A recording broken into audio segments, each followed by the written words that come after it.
Rais wa Jamhuri ya Muungano wa Tanzania, Dr. Samia Suluhu Hassan, ameendelea kufanya maboresho makubwa kwenye viwanja vya ndege katika maeneo mbalimbali nchini ili kuufanya usafiri wa anga kuwa vizuri kimiundombinu.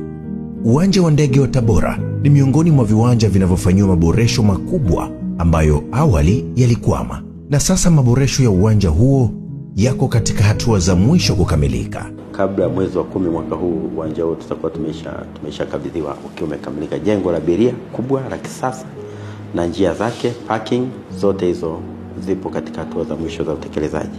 Kukamilika kwa maboresho ya uwanja wa ndege wa Tabora kutasaidia kurahisisha usafiri wa anga mkoani humo, kwani watakuwa na uwezo wa kuhudumia abiria wengi kwa wakati mmoja. Uwanja huu itakuwa na uwezo wa kuchukua abiria 120 kwa wakati mmoja. Sehemu ya parking itakuwa na uwezo wa kupaki magari 54 kwa wakati mmoja. Kwa hiyo kama ndege inaingia mara 3, uwanja huu utaaccommodate 120 mara 3, yani watu 360. Naweza nikasema kwamba ujenzi wa kiwanja hiki au upanuzi wa kiwanja hiki kitasaidia sana kukuza uchumi wa mkoa wa Tabora. Pia utasaidia shughuli za utafiti wa kilimo, kama nilivyosema kwamba hapa kuna chuo cha Tumbi ambacho kinafanya utafiti wa kilimo, na mkoa wa Tabora ni miongoni mwa mikoa mikubwa inayojishughulisha na kilimo cha mazao kama mihogo, mahindi, na zao kubwa kabisa linalopatikana hapa Tabora ni tumbaku. Kwa hiyo uwanja wa ndege huu utasaidia, kwa sababu hao wanunuzi mara nyingi wanatumia usafiri wa anga kwa sababu ni mwepesi na ni rahisi kufikika.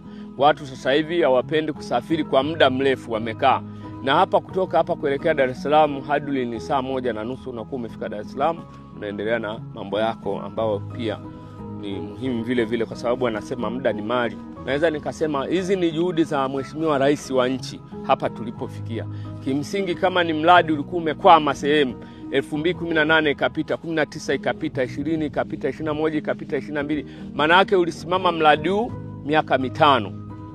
Lakini alivyoingia tu Mheshimiwa Rais wa nchi, alienda akaamua pale akaweka mambo vizuri na uwanja unajengwa, na wana Tabora wote kwa ujumla wamefurahia ujenzi huu, kwa sababu jengo lililokuwepo kwa kweli lilikuwa ni dogo, haliwezi kuchukua idadi kubwa ya watu kama wale. Ndio maana unakuta ndege zinazotua hapa lazima ziwe za kuungaunga. Zamani kulikuwa na ndege inatoka Dar es Salaam inaenda Mwanza, ikishashusha watu Mwanza inapita hapa, inashusha wa Tabora inapakia wa hapa. Kwa hiyo naangalia nafasi ilikuwa ni ndogo kulingana na uwezo wa uwanja wa ndege. Tunampongeza sana Mheshimiwa Rais kwa maono yake chanya na kwa kuleta mradi huu, na sisi kama wasimamizi wa mradi tunamhakikishia kwamba mradi huu utakamilika kwa tarehe hizo zilizopangwa na kwa gharama hiyo hiyo iliyoko kwenye mkataba. Na kwa niaba ya wananchi wa mkoa wa Tabora tunamshukuru sana Mheshimiwa Rais.